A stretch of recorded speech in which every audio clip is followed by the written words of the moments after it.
کتاب اللہ کی بات بیان کرتا ہے، سنت رسول کی بات بیان کرتا ہے۔ اگر ہمارے اندر یہ جذبہ نہیں ہے ہم کتاب اللہ کی بات سنیں، اللہ کے رسول کی بات سنیں، تو ہمیں اپنے مستقبل کی فکر ہونی چاہیے، ہمیں اپنے مستقبل کی فکر ہونی چاہیے۔ اب آدمی یہاں پہ کھڑا ہوتا ہے، کچھ سوچ کے کھڑا ہوتا ہے کہ ہم کو اس ٹاپک پہ بولنا ہے، دو چار باتیں کرنی ہیں، لیکن ہم لوگ ماحول ایسا بنا دیتے ہیں کہ جو بندہ کچھ بولنے کے لیے یہاں کھڑا ہوا ہوتا ہے وہ بات اس کے ذہن سے نکل جاتی ہے، موضوع خود بخود چینج ہو جاتا ہے، ٹاپک بدل جاتا ہے۔ اب انسان کیا کرے؟ اس لیے میرے بھائی بار بار یہ جو گزارش کی جاتی ہے، 5 منٹ زیادہ انسان خطبہ یہاں پہ نہیں دیتا ہے، 5 منٹ 7 منٹ کے لیے آپ اپنا وقت نکالیں، یہاں بیٹھیں، سن کے جائیں رمضان سے ہم نے کیا سبق سیکھا ہے۔ رمضان کا میں یہ کہہ رہا تھا کہ اس کا دوسرا اہم سبق ہے زبان کی حفاظت کرنا۔ ہم یہاں سے اٹھ کے چلے جائیں گے، اس کی غیبت کریں گے، اس کی چغل خوری کریں گے، آپ سمجھ جائیے کہ آپ بڑی محنت سے عبادت کر کے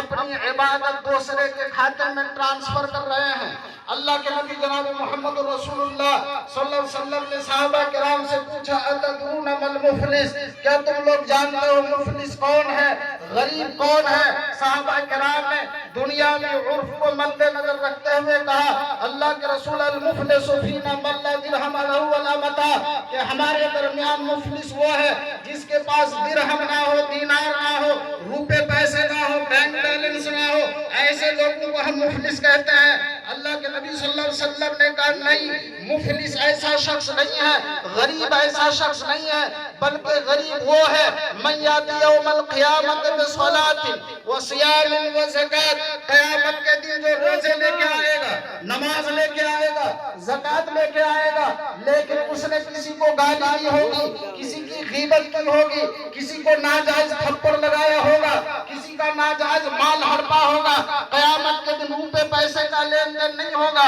وہاں نیکی اور بدی کا لین دین ہوگا۔ اگر آپ اس دنیا کے اندر نماز بھی پڑھتے ہیں، روزے بھی رکھتے ہیں، سب کچھ کرتے ہیں، لیکن آپ دوسرے کو پریشان کر کے جاتے ہیں، تو قیامت کے دن مظلوم آئے گا، کہے گا اللہ اس نے مجھے گالی دی تھی، آپ کی نیکی کاٹ کے اسے دی جائے گی۔ دوسرا آئے گا اس نے مجھے ناجائز تھپڑ مارا تھا، روزے کا ثواب اس کے کھاتے میں ٹرانسفر ہو جائے گا۔ ایسے کرتے کرتے جب ساری نیکیاں ختم ہو جائیں گی